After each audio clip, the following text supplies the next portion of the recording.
آره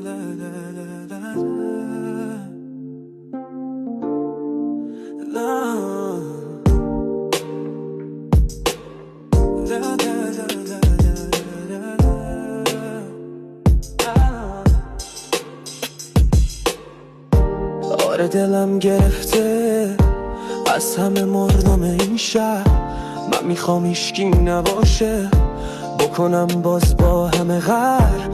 آسمون واسم میباره، میزنه چشمک ستاره توی این شبای تاریک. تو بگو کیه کنارت؟ من میرم بالای تپه، روبروی شهر میشینم، چراغاش رنگین اما همه رو سیاه میبینم. منو تنهایی بس یار، منو دست قصه بس پار، منو با صدای گیتار، منو شب سیگار و